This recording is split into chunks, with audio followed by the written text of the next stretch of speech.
Let me get my guests in and see. Okay, who do we have? Oh, cool. Excellent. Excellent.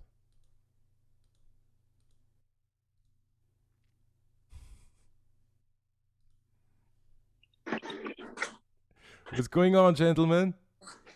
How are you, George? Hey, hey. It's so good to see you all. Listen, we are live, just so you know, just so you all know, we are live on Facebook. All right. So Steve Millhouse, John Miller, Drew Whalen, good to see you. Close, man, close. Wallen. Wallen, I've for like since '94, I've been mispronouncing your name. This is messed up. Oh, good. Oh, good. Oh, this is great. Listen, John. I'm getting a notification saying that your iPhone is trying to connect. Let me shut the iPhone off. I was trying to be on both. Hold on yeah, there you are. Let me shut it. Yeah, I'm going to shut off the iPhone so I can be on the iPad. I mean, we all know you have a lot to say, but I have nothing to say. You got the wrong guy. This might be taking it a step too far. No, it's more how little I know. No, it's all good, all good. Listen, I want to say thank you all so much for making yourselves available today. I really, really appreciate all of that. I also, it's not lost on me that we all are rocking some serious bald heads. So, kudos to us. This is just great. But I did a little bit of an introduction. Oh, and here's Marianne. Let me just get her in. All right. Marianne has a beautiful background. What's going on, Marianne? We can probably hear you, but we can't. There you are. Hi, sorry, I'm late. I was sneezing because of the allergies. I had a sneezing fit. No worries, no worries. Don't worry about a thing. We're super casual here, and we're all, just doing what we need to do. Oh, and here's Tom Barnett. Give me a second. Let me just get everyone in, and then we'll get started. All right. This is great. All right, so Tom is just connecting audio, but while that is happening, let me tell you all what I have been telling the audience so far. Diversifying your efforts as musicians, okay, is something that is somewhat near and dear to me because I believe in it, and I think it's a necessity nowadays. Hey, George. Hey, what's going on, Tom? We can hear you, but we cannot see you. Okay, let me see. What am I doing wrong here? Take your time. We're not in a hurry. Okay. Going live. Let's see.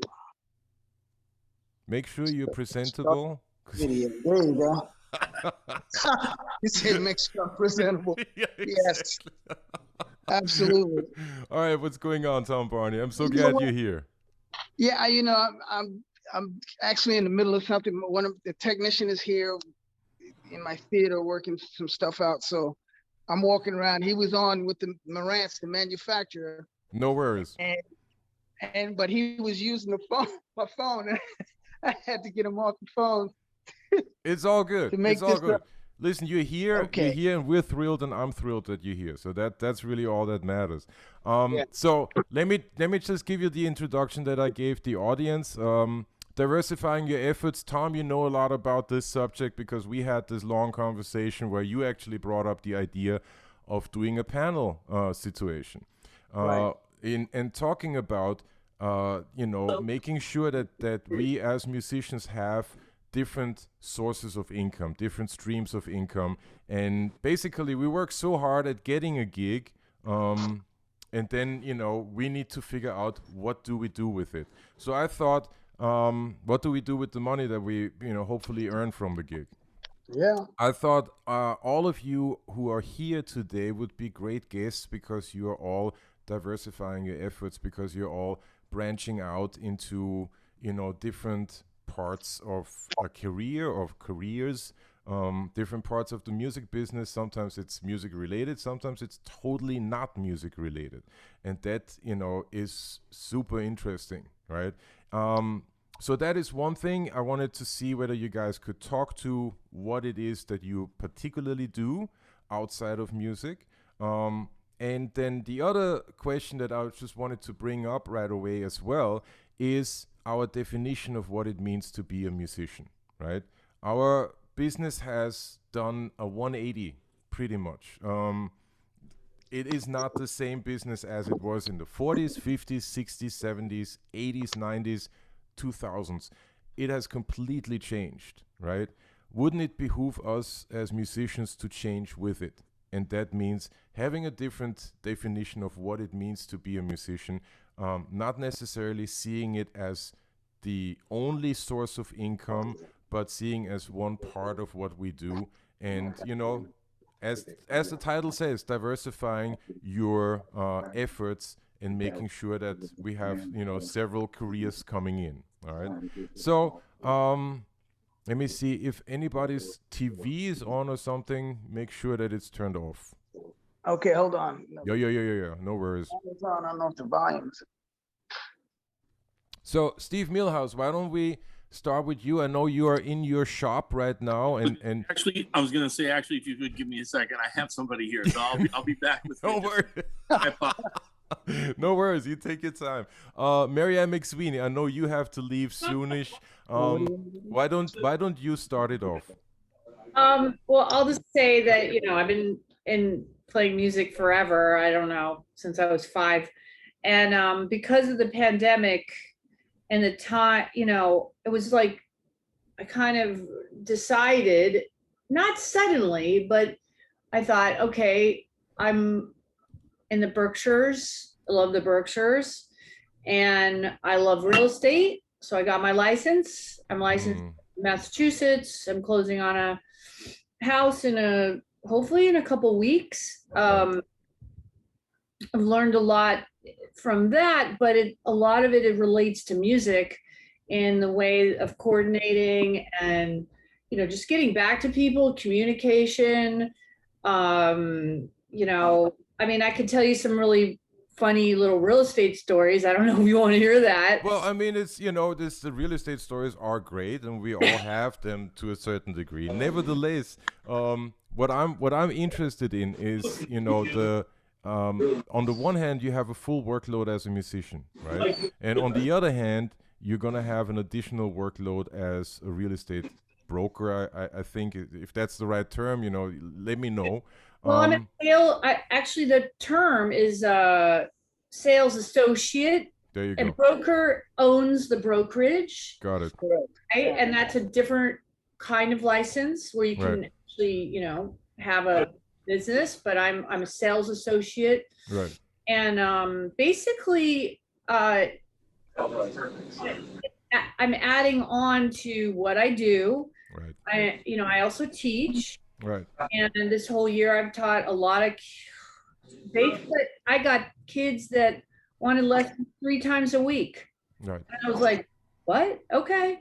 And then all of a sudden they were like, I want to try out for Juilliard. Okay. Right. I mean, I've never, so in that way, that's diversifying. So, you know, a little bit of real estate, a little bit of teaching. I'm also a composer. I am an orchestrator. So I wrote I wrote music for a children's play that was just filmed this week, actually. Wow. Okay. And I not only had to show up and play, I had to musically direct, which is not my, you know, usually I work for musical directors, but I wrote the music. I had to, you know, be there for the singers. There was only like songs. It's a short, it was a 30-minute play. So to me, I've always said to people and students and people coming up in this world, it's like, okay, yeah, you want to play the bass? Great. But can you add on to some other, I don't know, there's some outside sounds, right? I know. There's something going on in the background. Maybe it was it Steve? Maybe it's Steve. Let me see about that. There you go. Go ahead. Yeah. So anyway, I'm always telling people, especially going into music, I say, please do some other things. Right. Like I told this kid who got into a really great music school, he's a great bass player. I'm like, you got to add on. You got to add on to your skill set. And he's really good at video editing, stuff like that. And at one point I did go to business school. Oh, wow. Right after a long running show that I had, I was like, well, I went to business school. And so I have this stuff under my belt. So going into real estate, not full time, but you know, doing it was not that hard of a transition. And it's really a lot of things we learn as musicians, they apply to other things, and that's including management, like managing, you know, the real estate stuff, or managing just dealing with the actors and the director and everybody that was involved in this production. Yeah. You know, they didn't, I mean, I would have loved to have somebody else conducting, but there was not the budget for that. So right. I mean, that's one of the big one of the big things about getting into a different stream of income is, you know, all of a sudden you do have to multitask, right? And I think that as musicians, as you said very well, we already have to multitask once we start playing. There's no two ways about it. If you take it on a very granular side or granular point of view, you hear something, you react to it. That is multitasking. You're playing in the same time as you're hearing, right? That is already, you know, moving a lot of senses and at the same time. So what you're saying is something that I think is very, very important for people to hear, right? And the fact that it, in your case, is real estate sales agent, you know, and making sure that all of this is out there, it does not have to be close to music. That's kind of a great example of that, in my opinion, at least. Wouldn't you agree? Just one other thing, then I'll let everybody else talk. The broker I work for, she's lovely, and she's really into having music, you know, like if I have a gig, or they'll come to the gig. Right. And if I have a gig that needs possibly sponsorship or whatever, we could put their sign up. And, you know, like there's a lot of things that can be done. And she's really open to it because she knows I've had, you know, a long music career, and I know a lot of people in the Berkshires, and she's super supportive and open to like some new marketing ideas. Right. I thought, you know, why not? So like I have a gig at the Beckett Art Center, and I'm going to be playing with my looper by myself for an art class. My friend is going to, she's a facilitator, and they needed some sponsorship. So we put, you know, an ad in there, and then so there's a cross pollination of the two things. It builds an audience, right? Yeah. Because my broker's 30. Okay. She's awesome. Right. But they don't know different kinds of music like we do, like jazz and funk, and, you know, like it's just an interesting, you know, it's also about education, you know, like she's educating me on the real estate business, but I'm also educating her about, you know, hey, this type of music is happening here. Bring your friends, bring your family, you know, and I think that's what we need too, is to educate the different generations. We do have an audience, right? Yeah. No, it's so true indeed. There's a lot of cross-pollination going on. There's a lot of exchanges of ideas, you know, exchanges of cultural focuses and all of that. That's exactly what, you know, what a lot of this is about, and that you wouldn't necessarily see or have if you don't branch out, right? If you keep with the old definition of being a musician, like you only play, that's it, right? You don't necessarily. I know a slew of my colleagues who don't know how to wield a hammer, okay? Who don't know how to screw in a screw or anything like that. And I'm always like, okay, well, that doesn't. What's a hammer? it,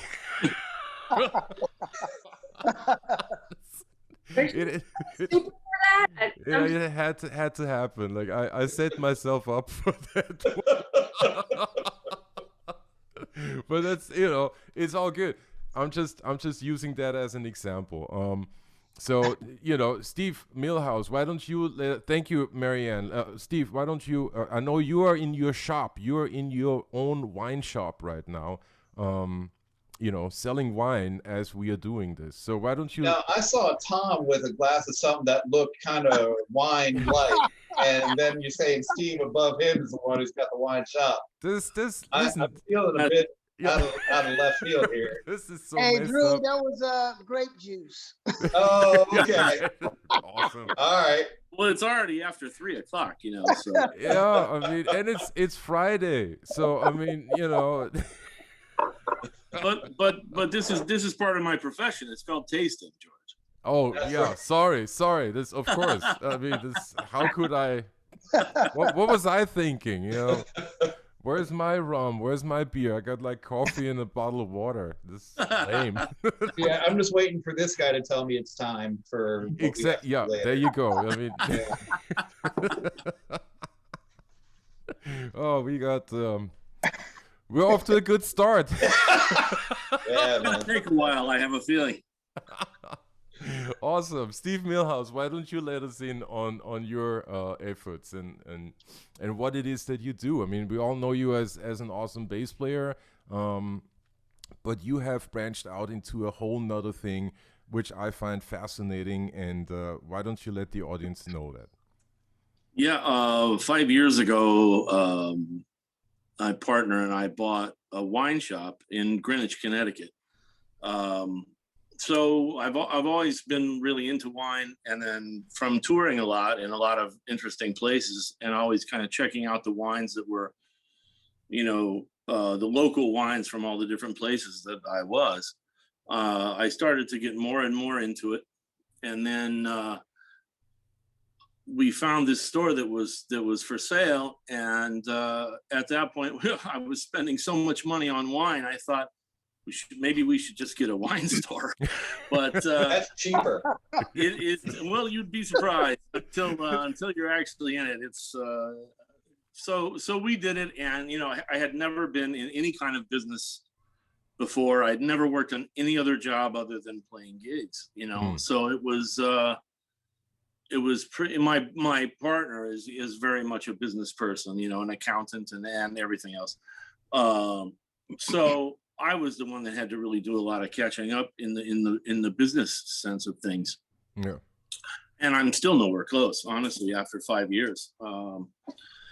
But we took over this shop that was declining, and he had been trying to sell it for a long time. So it was in really bad shape.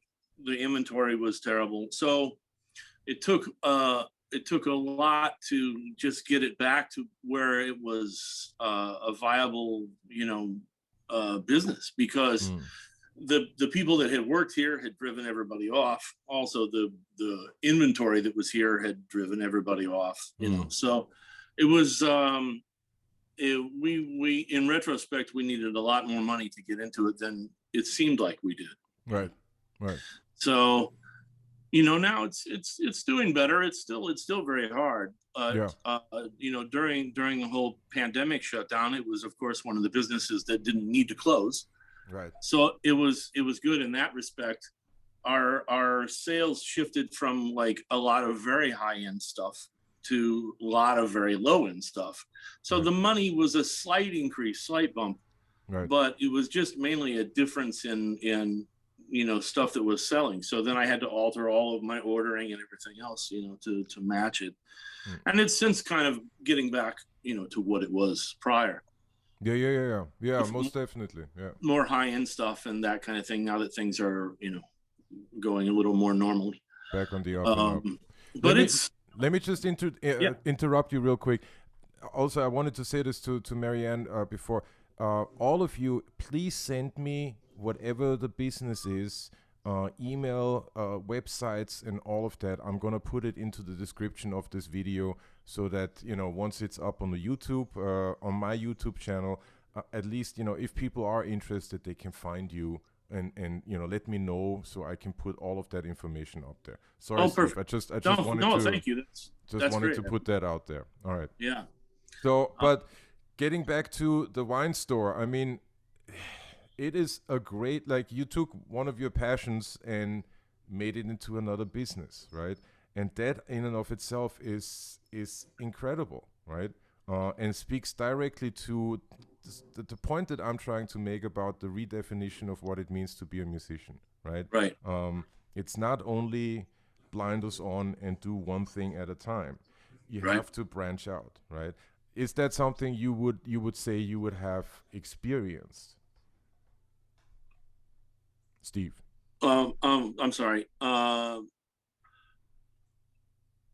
You know, it was, it was, it's been a very hard thing actually, in a lot of ways, because I thought I would be able to, you know, still keep a music career happening, and that this would kind of function somewhat, you know, on its own. Yeah.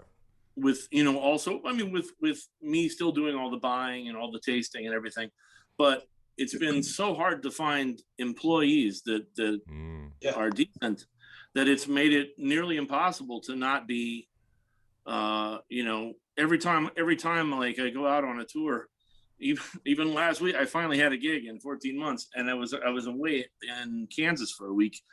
And during that time, my employee had to, you know, go to Florida because his father's dying. So I feel like it can never go away, you know. And so I mean, usually Friday is one of my days off, but I'm in the store now, like until he gets back. Right. So until he gets back, I'm here like 70 hours a week. Wow. So Wow. it's pretty crazy. But, yeah. I mean, this is probably, you know, a lot of pandemic, you know, stuff mixed in with that, because, you know, after all, we have lost 500,000 people, which is, you know, an incredible number. So that affects all of us. There's just no two ways about that. Right. And the distribution chain for the whole, this industry has been completely interrupted. I mean, from the dock workers in France and Italy to the drivers to the boats coming in, you know, and it's just been, you know, it's been a nightmare. You know, some things I haven't been able to get for months that normally are no problem. Right. No, this is it's interfering with my sales, because people come and want something and I don't have it, so they leave. Right. Of course. It's, you know, you find out very quickly with a situation like the pandemic that on the one hand, we as musicians need an audience to survive. That's number one. There's no two ways about that. But then on the other hand, every aspect of our life is at this point somehow interconnected, right? Be it dock workers in Italy and France that, you know, make sure that wine arrives over here in time, or whatever else it might be. I so sympathize with your quest for employees, because, you know, I know very well from my properties, it is nearly impossible to find craftsmen at this point, right? Depends on where you are in the country, but where I'm at, it is a real struggle, and that's like one of the biggest setbacks, really. So thanks so much for sharing all of this. I think this is important to know, and, you know, it is not my my wish to kind of paint it in rose-colored, you know, with rose-colored glasses. Like, it's just this is a lot of work. Everything that we do is a lot of work, be it playing a gig or adding another, go ahead, Steve, or adding another business to your thing. It is a lot of work. There's just no two ways about it. But as musicians, isn't it our responsibility to make sure that we can continue to make music, and therefore maybe add some other job to that? All right. Who wants to go next? I got John, I got Drew, I got Tom Barney. Somebody say something. Well, Wait, go ahead, Drew. Go ahead. I'll go. Yeah. The thing is, Drew, before you start, I should let everyone know that you are the one that we know each other for the longest time from all of the panels right here. We go back 30 years at this point. Yes. Yep, that's right. I'm only 30 years old. Yeah, I delivered you. It was a total. It was a total accident. I was in a subway like somewhere, and all of a sudden this lady starts moaning like, "Whoops, oops, that's Drew." That's right. So George and I met. He did a summer semester, my very first semester at Berklee College of Music back in '94. Right. And we had like 3 months to get to know each other, and then, am I allowed to curse on this? Yeah, of course, please. All right, so he fucked off and went back to Austria, and I'm stuck there in Boston. Somehow, by the magic of Facebook in 2007, we reconnected. But after I went to Berklee because I didn't want to just be a musician.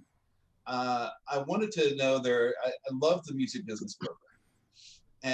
And I had the expectation that no matter what, musicians are going to get screwed in this industry. So I want to know all the ways in which I'm about to get screwed and have to apply the KY when needed. So I basically went there. I learned everything I could. I learned the art of songwriting, of musicianship, of business.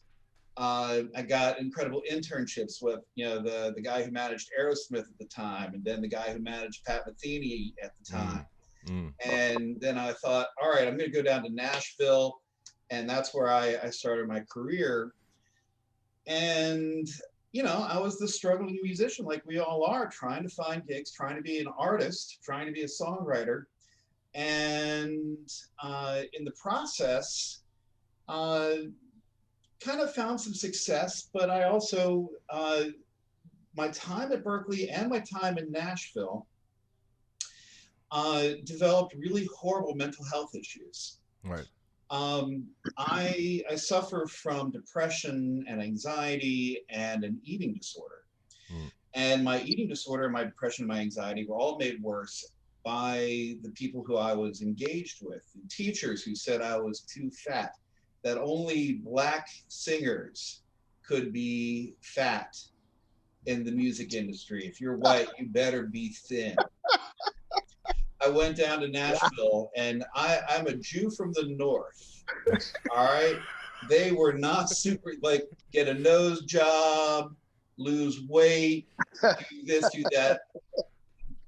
Start to sound a little bit more like a Southerner. There was everything about this was I am not the right person in the right body at the right time.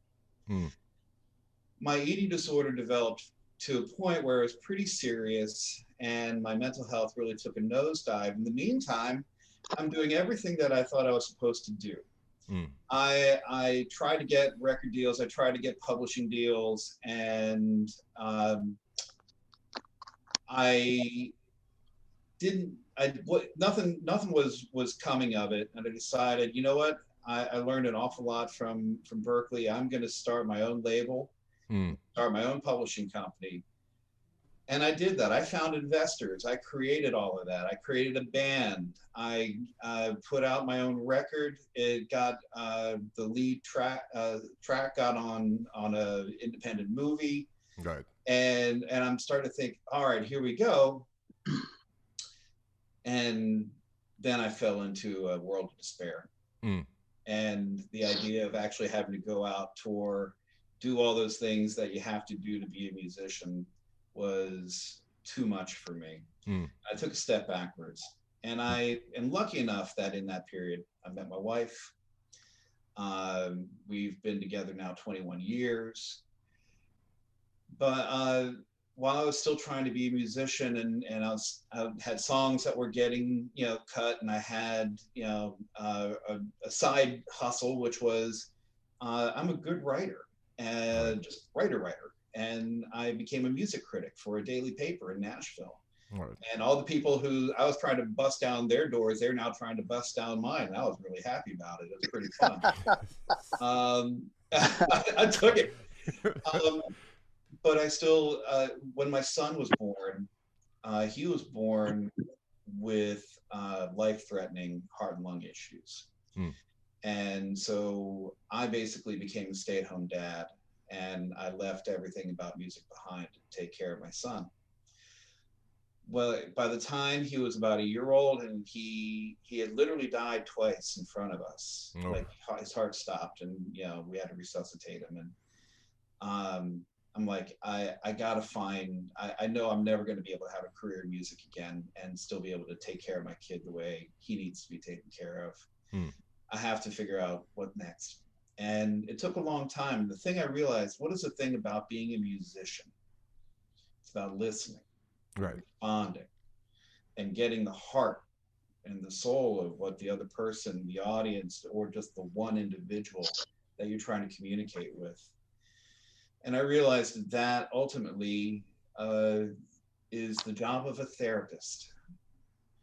So I went back to grad school at night. Right. And while I was in grad school, I also finally sought treatment for my own mental health issues. Right. And began my recovery story and became a therapist, and I'm created what's called the Body Image Therapy Center. Eventually left Nashville, moved to where my hometown is, which is Baltimore, Maryland.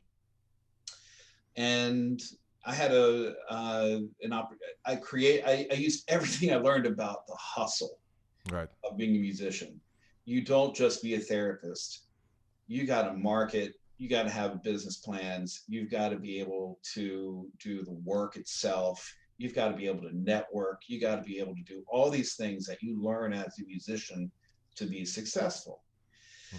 And that's what I did. And I built a very large company that treats eating disorders. And I became known as one of the leaders in the field for treating males with eating disorders.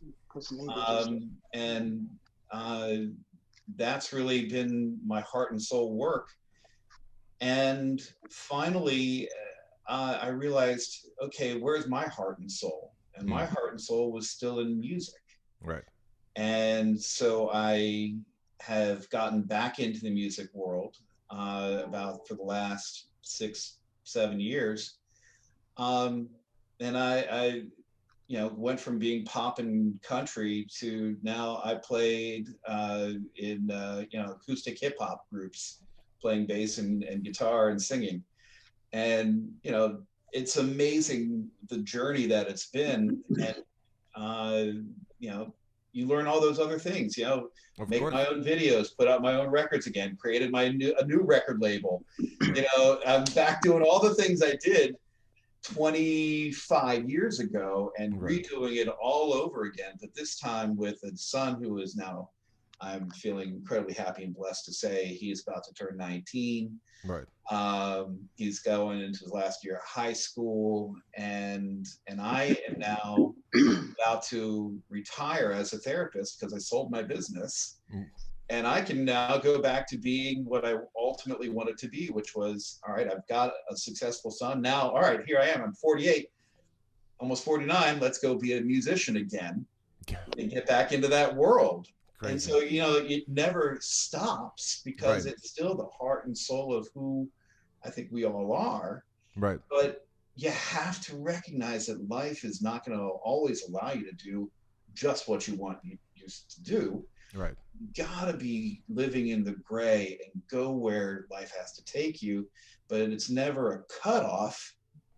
It's just a detour. You can, this is where you're meant to be, get back to it. And I'm so grateful that I'm here and I have and I do and all of that stuff. Yeah. So this is I think the conversation is so important because every musician I know in Nashville, New York, and even locally, just the local troubadours are all doing this exact thing. Right. How do I stay afloat? Right, right. I should. Thanks so much, Drew. That's an incredible story, and you wrote a fantastic book. We should mention that. Do you have a Oh yeah, copy? I wrote "Man Up to Eating Disorders." Exactly. It's one of the few books on male eating disorders. Yes, which is fascinating, Yeah. and I highly recommend it because it's a really incredible book. All right. There's a couple things that I just wanted to add to that. When we met, like in Berkeley, that was sort of without me really realizing it, but that sort of planted, many seeds in my mind, because all of a sudden I was in the midst of American students for whom working during going to college is, hate to say it, but that's the norm. Like that's what you do, right? Some of our colleagues were writing transcriptions and sending them off to Hal Leonard.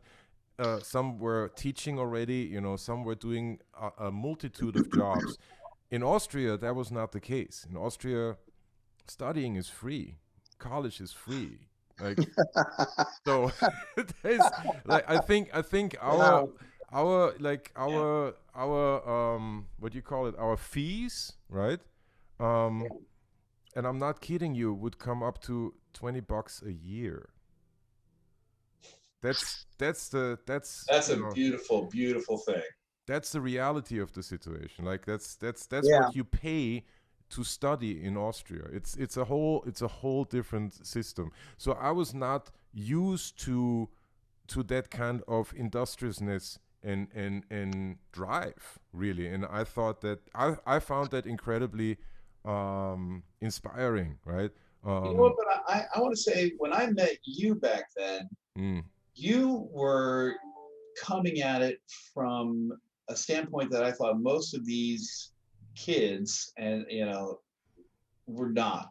They were there to party and do whatever, bullshit. Right.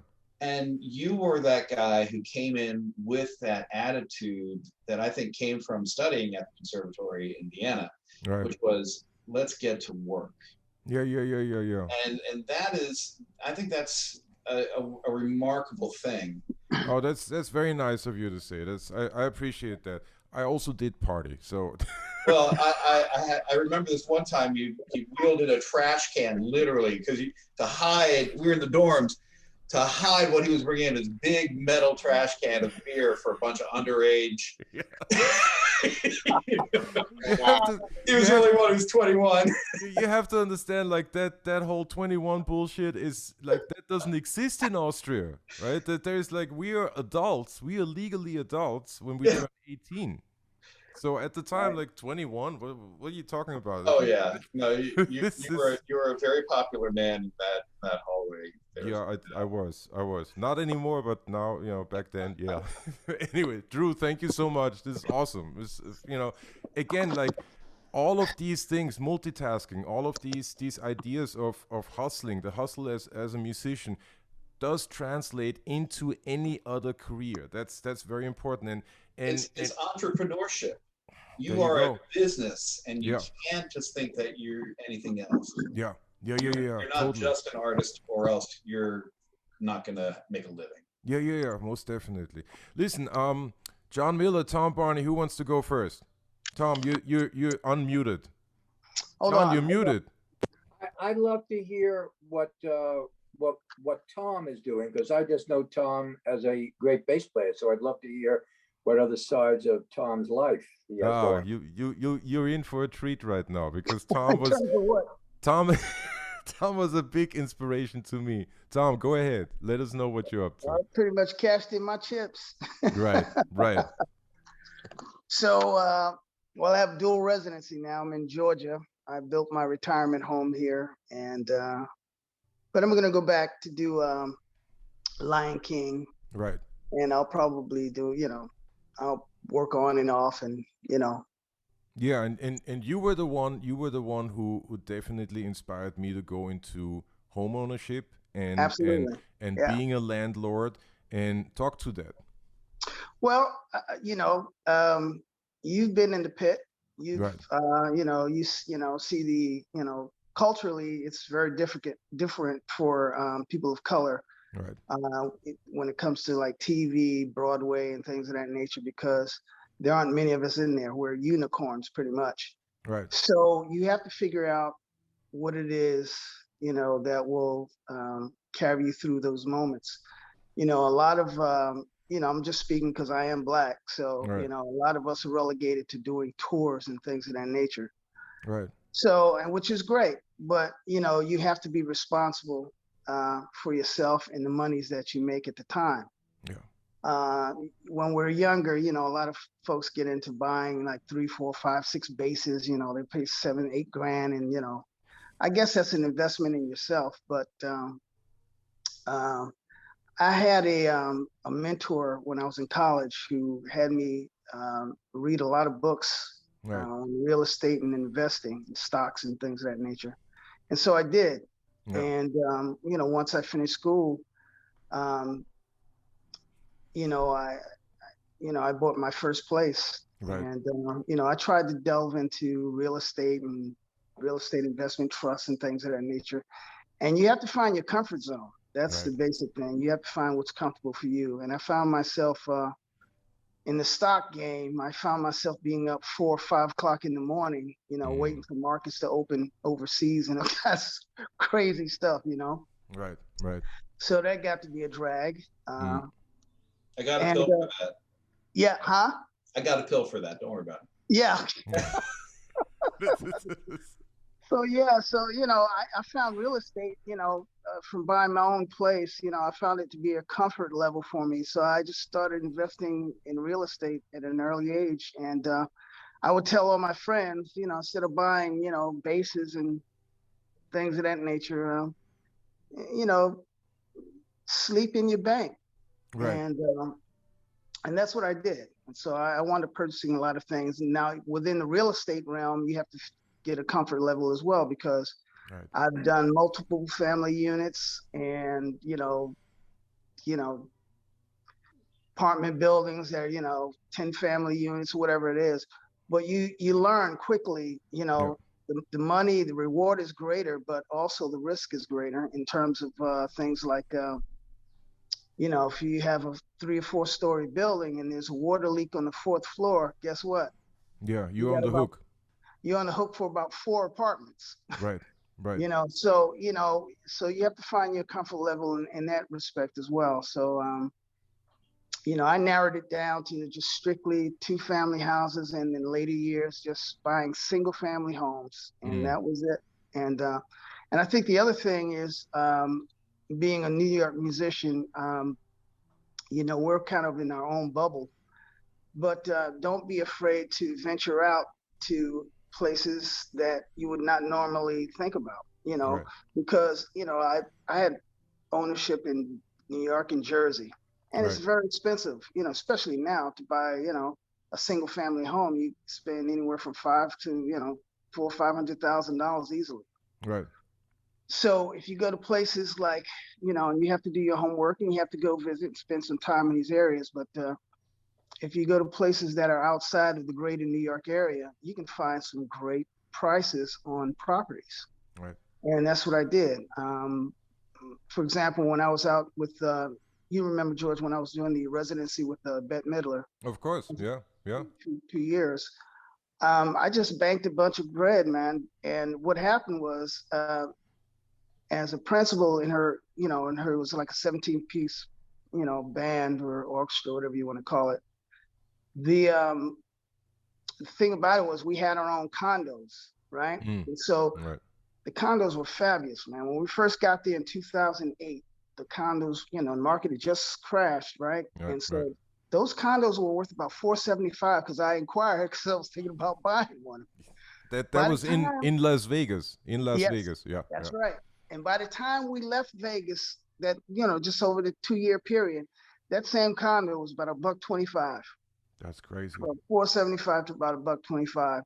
And so for me, I had to figure out, watching the country and the way it was going, you had to figure out what industries were holding up certain states.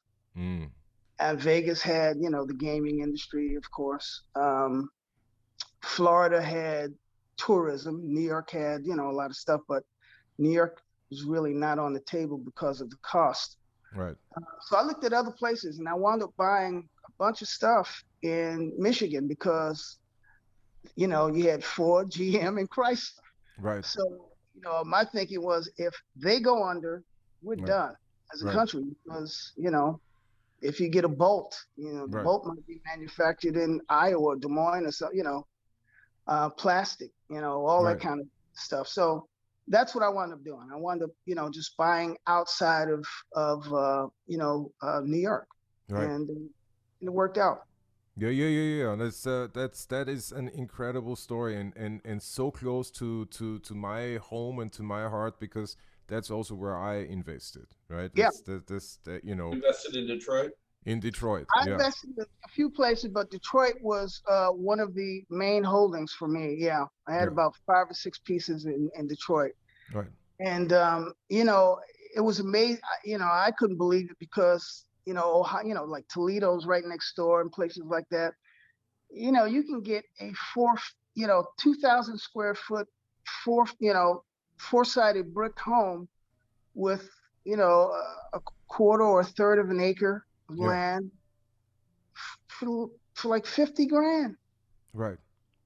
Right. It was insane. So I Yeah. just, you know, Unheard of for people who live New York, New Jersey, or anywhere tri-state area. exactly. I mean, unheard of, Yeah, and still quality. Right. That's not absolutely. like Well, yeah, these houses are built to last. yeah.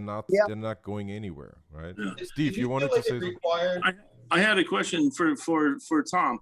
Was it ever a problem being that far away from the property that you owned, or you had a property manager that you found that did a good Yes, job or trusted? yes, yeah. You know, again, you got to do your homework, and you know what? There's always going to be something, Steve. Right. There's, you know, no matter. I mean, I had properties here in New York and New Jersey, and you get a call 2 o'clock in the morning. Hell, when I was married, I would have my wife call me in Japan and say, you know, the AC went out. I'm in Tokyo. So, What? you know, it's life. So yeah, you have to not be afraid to you know, a lot of people are they're driven by their own fears. Right. And you know, it's just like, you know, if you're afraid, if you're not a swimmer, chances are you're never going to take your child near water. You know Right. what I'm saying? Because your fears are going to overwhelm, you know, how you raise your child. So, Right. you know, basically you want to get past that. And, you know, there's things are going to happen. I've changed management companies over the 40 years of ownership and stuff like that. Yeah, you change, you find better, you know, people that will represent you and do a better job, but it's a learning process. But you can't be afraid to take that chance. Right. So Right. can I ask you a question about that? Because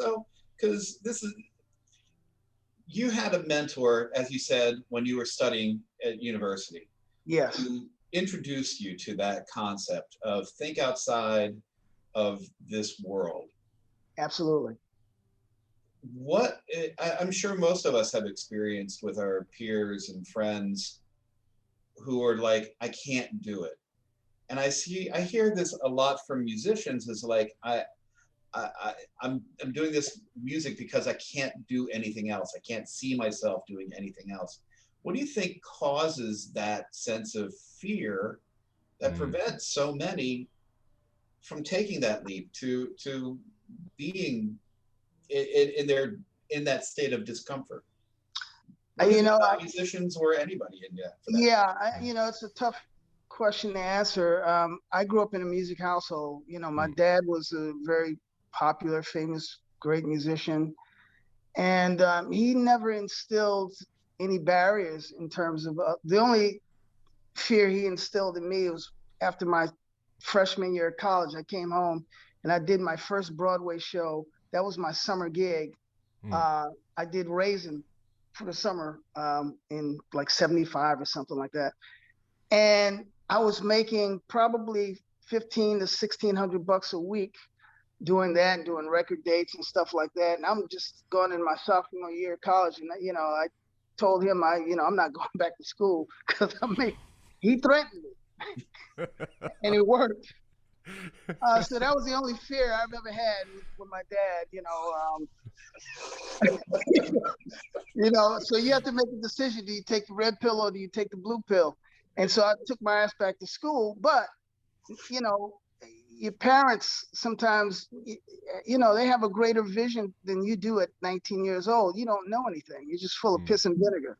Yeah. The best thing that happened for me, because the things I learned from, you know, sophomore through senior year, it's carried me through to where I am now. And it's, you know, but people's fears, that's a tough one. Your environment. I have friends. I grew up in Brooklyn, Queens. I have friends that never, you know, that have not been out of the borough. You know, you have people that live on Long Island that's never been to Manhattan. So, you know, it's a tricky question. You know, I don't know. I mean, but culturally speaking, being Black in this country, that's the last thing you'll have is fear, pretty much. You know, if you can, you know, if you get the hustle, if you get your hustle on, you know, you can make it happen. Right. Well, I mean, Tom Barney, this once again like an incredible story and an incredible, like I could not. I didn't really know that you were actually investing in Michigan when I started investing in Michigan as well. Like that was just a lucky coincidence, so to speak. Absolutely. But right around that same time, 2007, 2008, when the financial crash happened, I had already been a homeowner. I was a landlord. I had a property up here in New York. I had a property back in Vienna, right? Which my brother could totally screw me over. But that's okay. I mean, you know, it's you always think it's gonna be some outside. No, it's just not gonna be outside. It's gonna be someone really close to you. Anyway, but the fact is that I was a homeowner and I was a landlord for a very, very long time. I've been a landlord in reality since 1999, right? So it's been a minute for me, be it, you know, in a different country or over here. 2007, 2008, my partner Alexis is on tour. She comes through Detroit and, you know, she keeps telling me, listen, city is fucked, but it's not gonna stay like that forever. That's you right. know? Yeah. We watch it for a solid 10 years. 10 years later, we end up buying over there. We end up fixing up these places, you know, and start something new and hopefully, you know, grow with something. Whereas in a real estate environment or in a market that's, you know, closer to where we are living, meaning New York, tri-state area, we are outpriced. That's just no two ways about it, you know. You can have a lot of you need to have a lot of money to do exactly what we are doing over there. Exactly. Right? Yeah. And so you do end up looking somewhere else, and you end up overcoming the fear, I guess, you know, and sort of fear. Up. You know, fear. And look, Steve, Andrew, George, the young lady that's on the other line. I'm sorry, Marianne. Yeah. Look, fear. If we were afraid, we would never be musicians. Exactly. I mean, we would have gone out and got a government job, city job, drive the train, bus, whatever. I mean, whatever it is that, you know, you do. I mean, so the fact that you're a musician speaks volumes for your lack of fear. Yeah. Because it's a tough business, and it's, you know, I have a brother who's a retired, you know, law enforcement officer. I have a sister who's a doctor, and that's great. But there's, you know, fear is relative, man. I mean, what we do is you know, we're always unemployed. I mean, in terms of what we do, we're unemployed first. Usually people get a job and they stay. I mean, those days are over now, but it used to be, you know, 25 years, the gold watch or whatever it is, and you're done, you get your pension, you move on.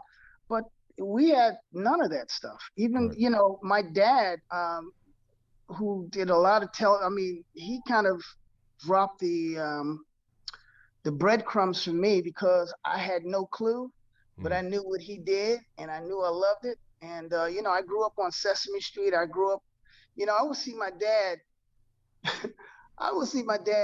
come from Sesame Street in the morning. Then I'd hang out with him at night and he's doing like, you know, Tony Bennett or, you know, Nancy Wilson or somebody in the evening, and then he's doing these orchestral dates, and I had no clue, man. But I saw him do what he was doing, and I was like, yeah, that's I think I want to do that.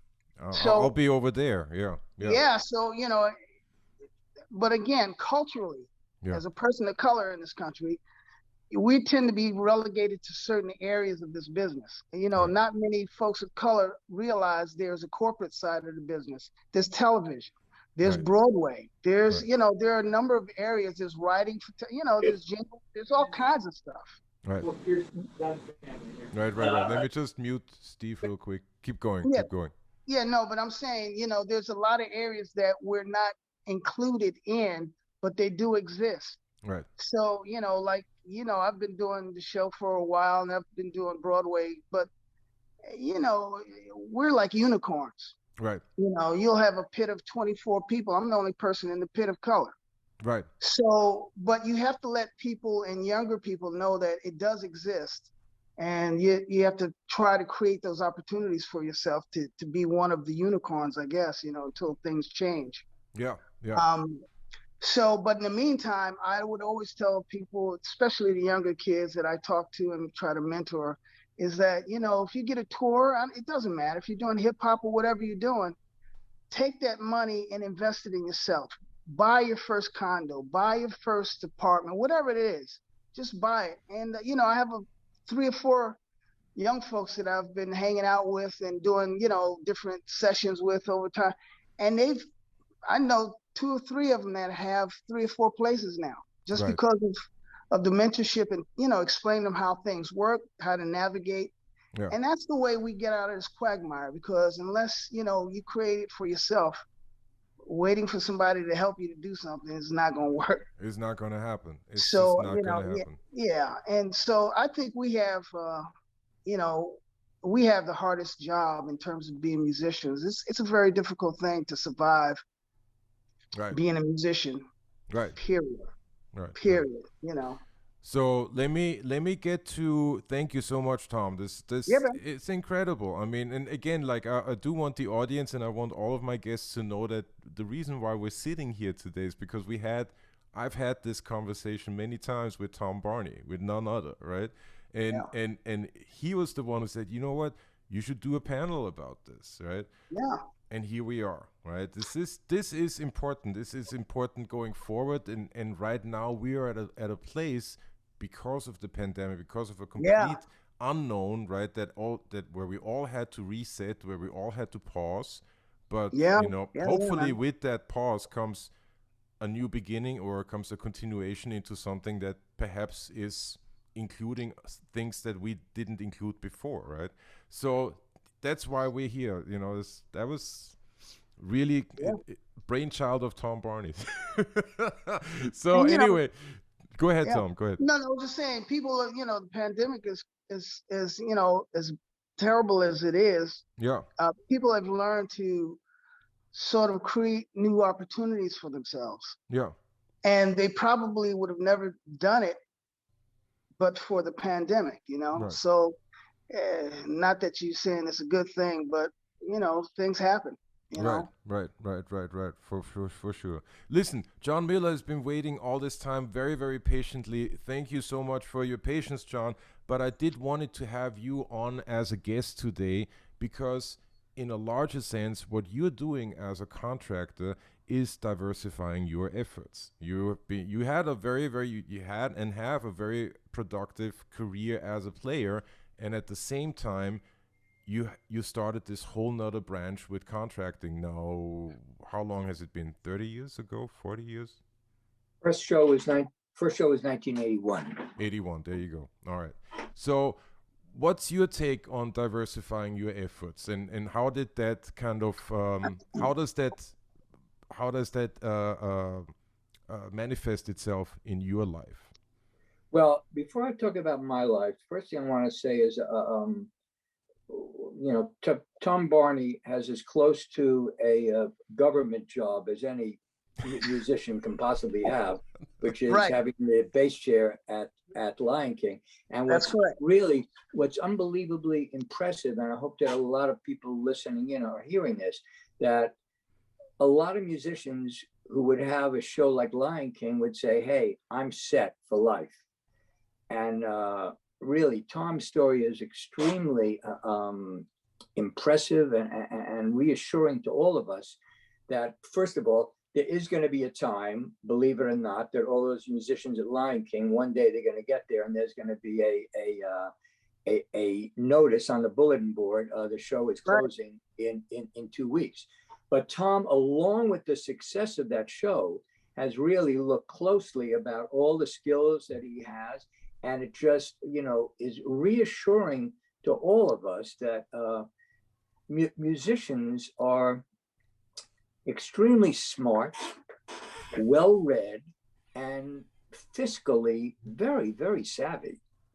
A lot of musicians know a great deal about, as Tom was saying, about real estate, about stocks, all kinds of different investments. And it's reassuring for all musicians to connect with how smart they are, how politically savvy they are. So there still might be some people that say, oh, he's just a stupid bass player. Whatever. Right. And I've never met any stupid bass players. I can tell you that. All of us, sax players, but no bass players. Yeah, the sax players, and they don't smell good either. Let me just put that out there. I'm sorry, I can't take it too seriously for too long. I'm gonna get so much shit from Mark Gross, who's doing this next week, who's a sax player. So no worries. I'm sorry. I meant trumpet players. Sorry, John. Go ahead. Mark Rose is very well kept. Well, there you go. This is he's got a mean left hook. I'm just and fiercely smart. We could all learn a lot from taking a PhD course from Mark Rose, but we could learn a PhD course from lots of musicians who we know, and oftentimes we know very little about our fellow musicians other than how well they play, and we enjoy spending time with them. Right. But I had no idea that Tom Barney was as involved with all the different things that he is. And I'm sure there are many musicians that are involved with things that we have absolutely no idea about. So it's very, very reassuring. But, the thing that I'm always aware of is that us musicians want one thing only, no matter where we're living throughout, the history of musicians and throughout the world, and that's for the phone to ring. Right. So the issue is, to me, that this issue is, what do we do? First of all, what do we do when the phone's not ringing? Now, most musicians I knew and know, we never had a plan B. Even though our parents wanted us to have a plan B, we never had a plan B. It was not even that we said, I don't want to have a plan B. It was just organic for us that there wasn't a plan B. Here is our plan A. This is what we do. This is what we love to do. We're getting trained at it. And there is work there for us who are trained in this. So at a certain, I find what's very interesting is when we talk about all these different careers, it's not by mere accident that these issues don't come until we're at least at the age of 40, where we have responsibilities, where we have families, where we have mortgages, where we have health issues, where we have all sorts of things. In our 20s, these things are not all that relevant to us. And I believe that is very organic to those decades. But what I found really interesting is Ted Sperling and I do this once a week thing that they asked us to put together at NYU called the Nyu Broadway Orchestra. And at the last semester, I was asking sort of everyone, what were their plans for the summer? And I was really blown away that at that age, so many of them did have a plan B. And I didn't know kids when I was in my 20s, and people I know in our 20s, we weren't even thinking about that. So I find that that's very, very reassuring that younger kids, and they're not even thinking of it as a plan B. Right. They're not thinking of it as something extra. They're thinking of that it goes parallel with what they want to be doing. I mean, that in reality is the redefinition of what I'm talking about, right? That's the redefinition of what it means to be a musician. Sorry, I just wanted to put that in. What started really happening, what I could see during the pandemic is, and this is sort of the beginning of branching out from just playing. More and more players got deep into their own home studio. Yeah. As they got more into their home studio, they would say, hey, if you need a bass track, call me. So all of a sudden, their recording world, all of a sudden, they're getting into video editing. All of a sudden, they're finding that within their world of music, there are other areas other than just playing their instruments. And then, of course, you have the great, Marianne is, so by the way, Marianne, I've been in the Berkshires since last March. You want to sell your house? No, I'm not ready to sell my house, but I'm in Mount Washington. I know you've been over there, and we've had a house there for like 20 years. Yeah, but if you know anybody in the Berkshires who wants to sell, it's a seller's market. Woo! It sure is seller's market. But I'm saying we hear more and more musicians who are really making those really great kind of choices Marianne's doing. A lot of them have become real estate agents. Some of them have gotten far more into online teaching than they ever thought that they would. Right. Some people at certain ages and at certain responsibilities, all of a sudden they found out that there was an unbelievable great teaching gig someplace, and they said, hey, I'm split in New York, I got a great teaching gig at fill in the blanks.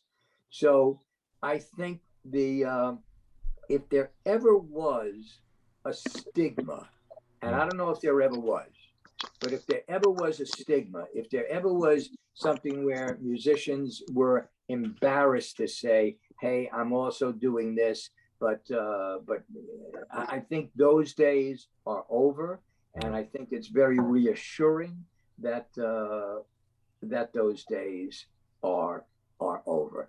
Now, in my particular case regarding contracting is something, guys, that just morphs from being a player. It's not like, hey, now I'm going to get into real estate.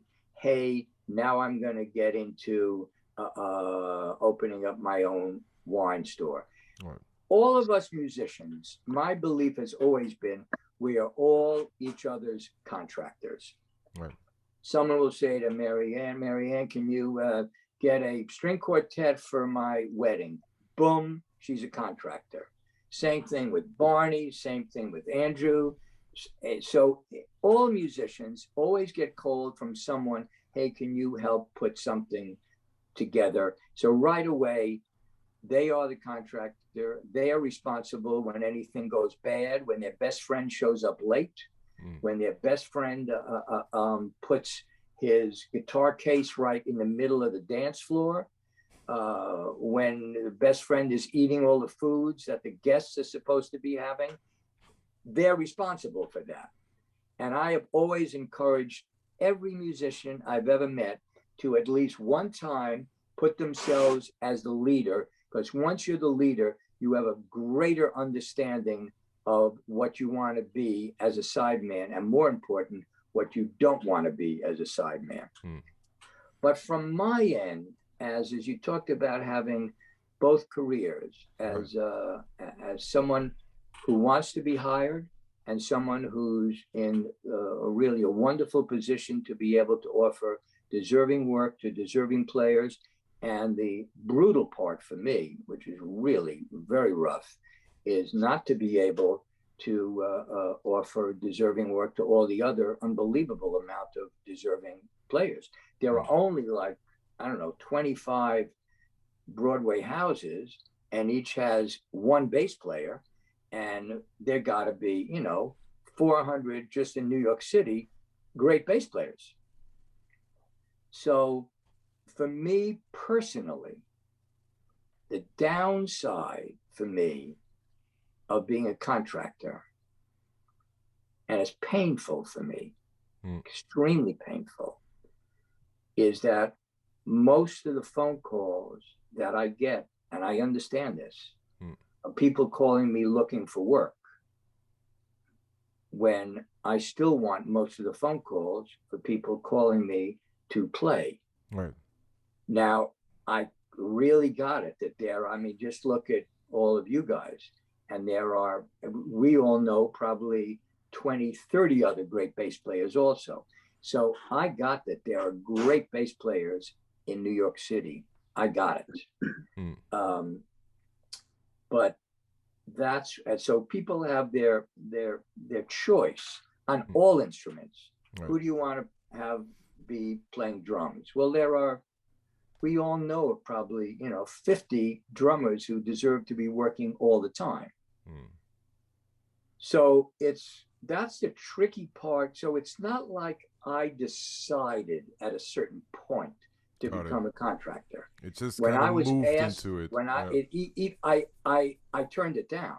Right. When I was asked in 1981 from Cy Coleman, who I had known as a bass player, having played with him on lots of his records, and I, just like all of us, had a reputation of being an honorable person, was always out to, never put the pronoun I first. The idea as a freelance person, what do you want? And Cy perceived me, and I believe rightly so, as a guy who was smart, was always looking out for whoever was my boss, looking out for their best interest, and knew players and had no agenda other than what would be the perfect situation for this particular person. So as I said in 1981, I had this show called Barnum coming in, and I need a contractor. Would you like to do it? I looked Cy straight in the eye. I said, absolutely not.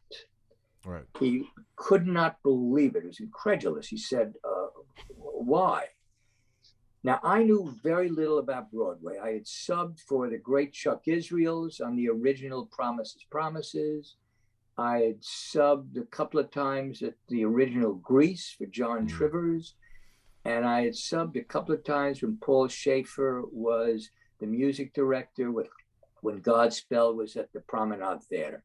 Other than that, I knew nothing, really nothing. And I certainly knew nothing about contracting. What I had heard, whether it was true or not, back then, that it was a kind of slimy, seedy business, kickback, sexual favors, stuff like that. Whether it's true or not, I don't know. But that's what I had heard. So all those were the reasons why I said absolutely no. Right. But I did say, and then his great line to me was, this is the line he loved saying for years. He said, I got to give it to some schmuck. I just as soon give it to you. So there you go. I mean, so I said, which I still do to this day, I said, can I get back to you? And I polled all of my pals. I said, I didn't ask them for advice. I said, what would you guys do? And they all said the same thing. They said, try it. Who knows? Maybe it'll be worse than you thought. Maybe it won't be so bad. Maybe you'll enjoy it. Now, the other reason why I turned it down was because I was a very busy guy in town, right. Single guy, riding my motorcycle all over the town, having a grand time. Right. But when they all said, try it, I went back to them. I said, okay. Now, Barnum was the first show. I was flying blind. Right.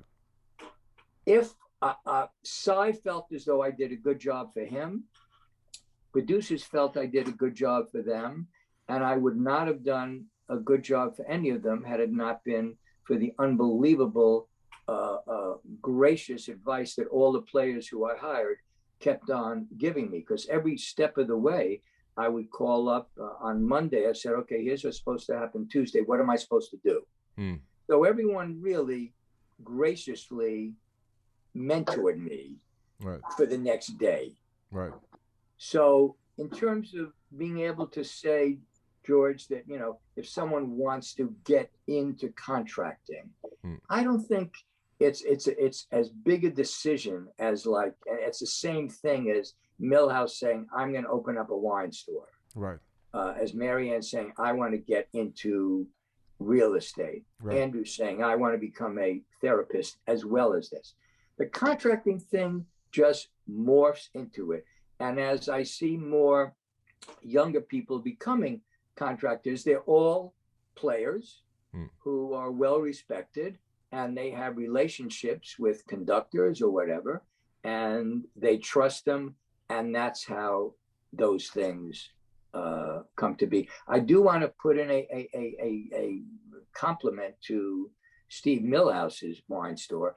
I know absolutely nothing about wine, but my wife knows about wine.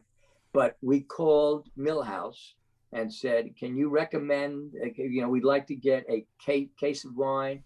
He said, give me the wine store that's right by you in this tiny little town that we're in. We're in a town right now that's the size of Manhattan, which is 24 square miles with a population of 104 people. Wow.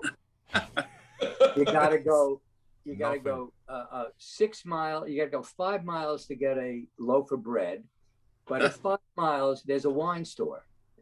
So Steve said, give me the name of the wine store. And then we discovered, unfortunately, that you can't ship from where Steve is to Massachusetts.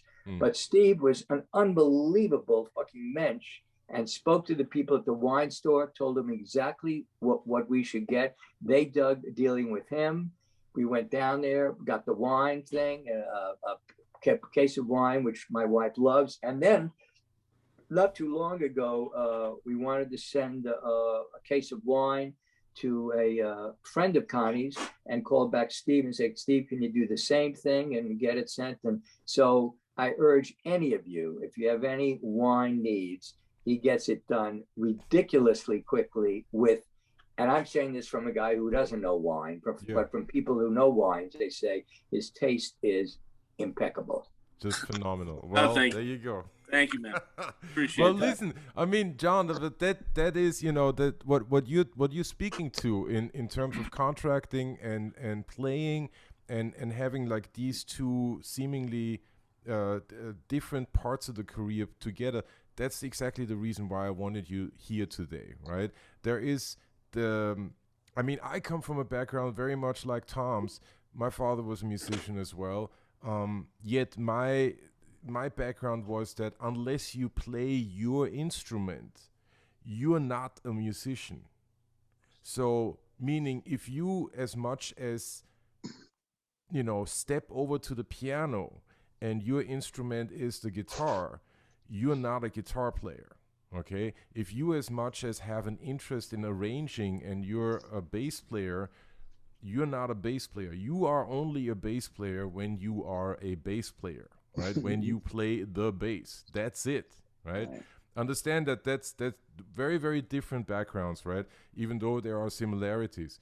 So what I wanted to point out with your example and the example of your life and your career is that this diversifying of your efforts is to a certain degree already programmed into what we do as a musician, right? If you play the bass, I'm just going to use myself as an example.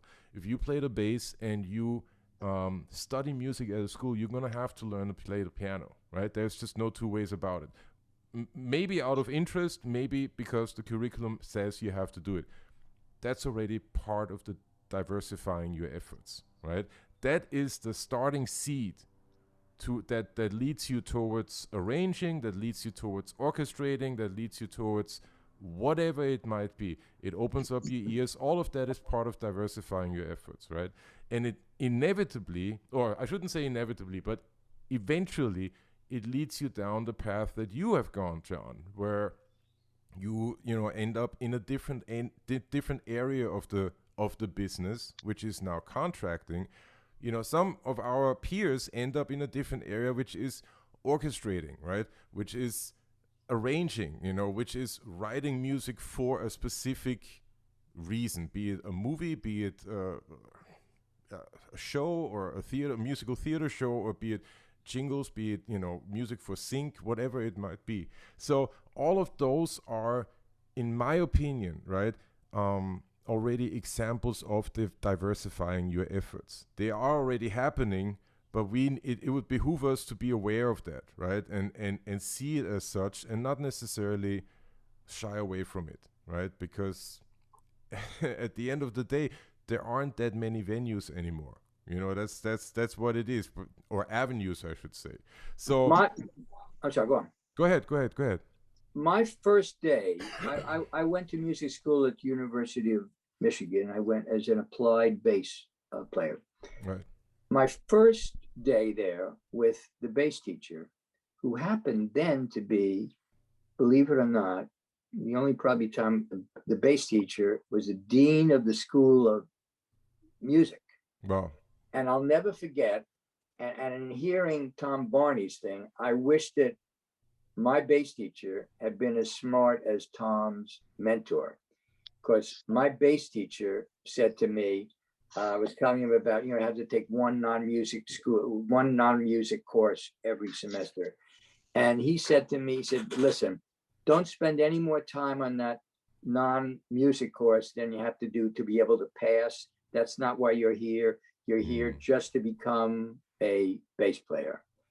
Had I had Tom's mentor, I would have appreciated his advice that he gave Tom than the advice that my bass teacher gave me, because I did a very, very good job of getting a C- in all my non-music school classes. So he was very proud of me.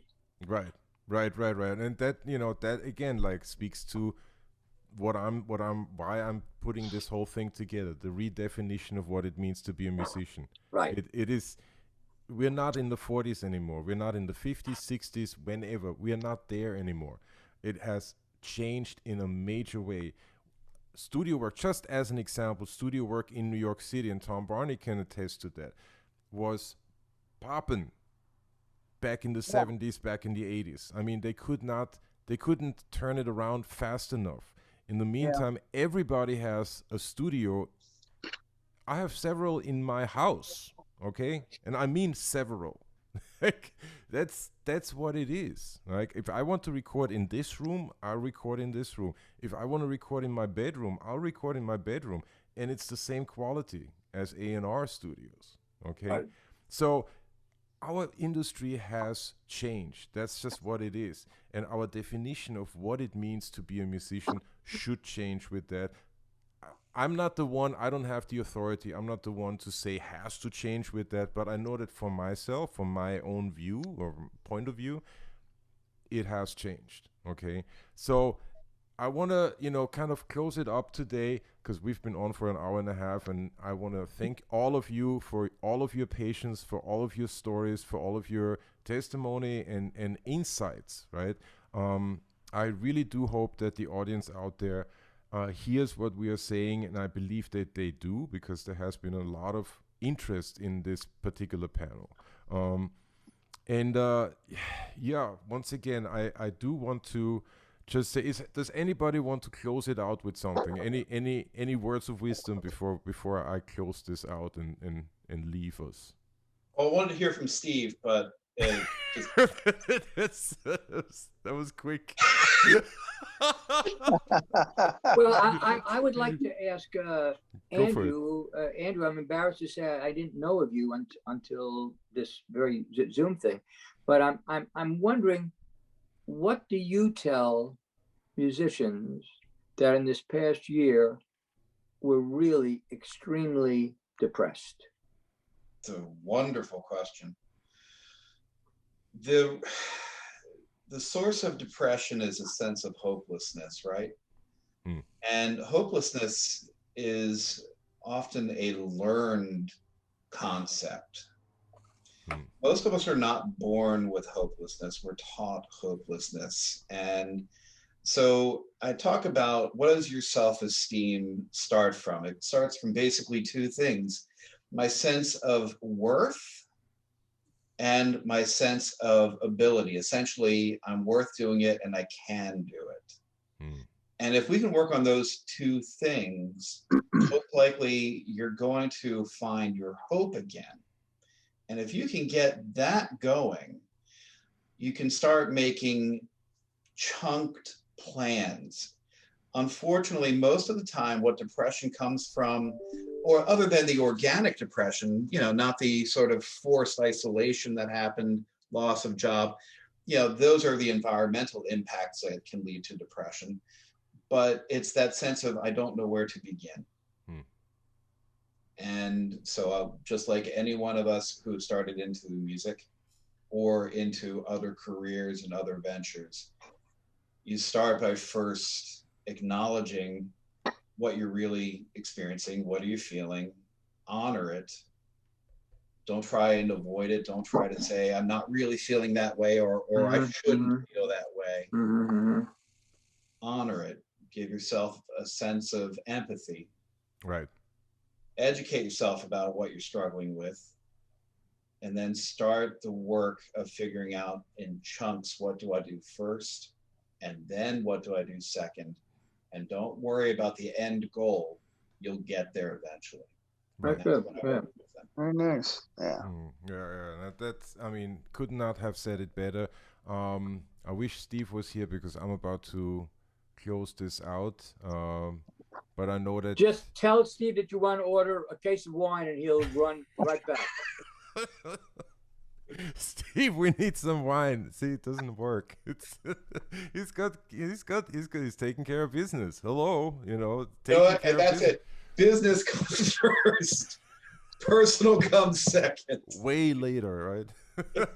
But anyway, listen. I wanna thank all of you for making yourself available. For, as I said, for your stories, for your insights, for sharing your experiences with me and with the audience. I think it's a conversation that is incredibly important to have as musicians.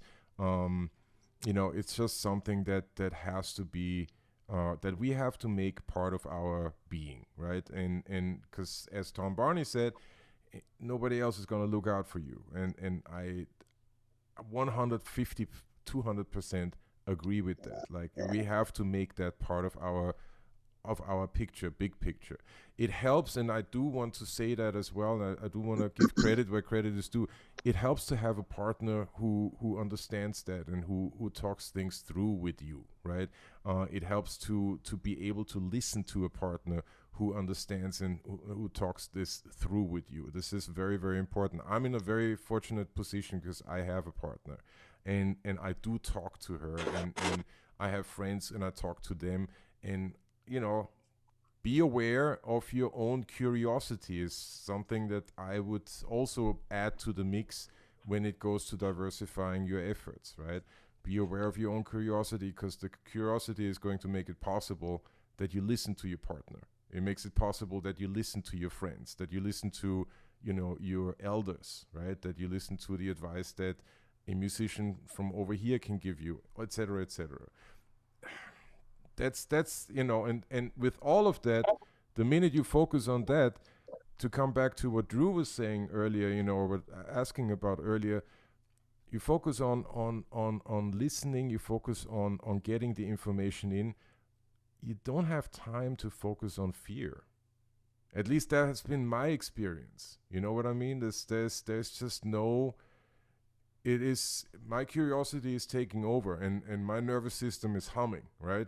And I want to find out about this, that, and the other, and I'm in it, right? And I am just invested into it. And fear? It's okay to be afraid. That is true, though. And to be courageous is to be afraid and do it anyway. Be courageous. Right.